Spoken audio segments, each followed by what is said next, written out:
Thina wa magego na maitho gatagati-ini ka andu a ikiro itiganite kaunti-ini ya Laikipia ni wongererekete na gikiro kinene, undu uria ucungireirio ni maundu matiganite. Arwaru aya magikaya ngarama nene ya urigiti hamwe na mathina maria moimaga thutha. Kuringana na ndagitari wa maitho thibitari-ini wa Pearl Priscilla Maina, ni acakaite kuongerereka kwa namba ya arwaru aria magomeirwo ni thina uyu. Aha agitutariria mirimu itiganite ya maitho iria irathinia aikari matura-ini matiganite kaunti-ini ino. Undu uria munene ukaga maitho-ini ni allergy, ukona mundu ambia na allergy, maitho magatiga kuona wega na no tuthie nginya maitho mau atige kuona biu. He maundu ma cukari tumitaga diabetes retinopathy, ni thukagia maitho magakinya handu nginya mundu agatiga kuona. Na he nyamu cietagwo cataract, o uria mundu arakura he kanyamu kahingaga lens ya maitho.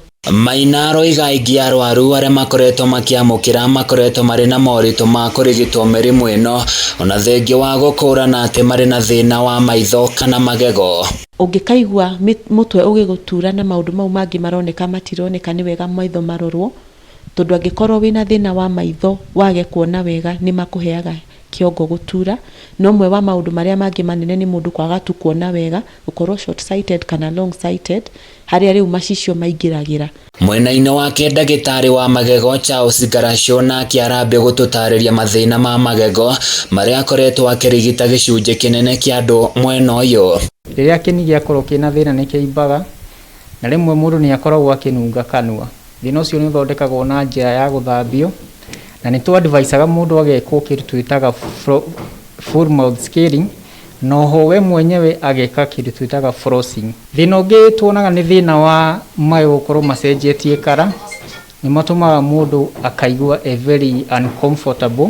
Kumana na mathina maya ma afitha ya urigiti makoretwo magitabania kambeini cia urigiti utari marihi niguo kugeria gukinyira gicunji kinene kia muingi nigetha kuhonora aikari kuma ugwati-ini uyu.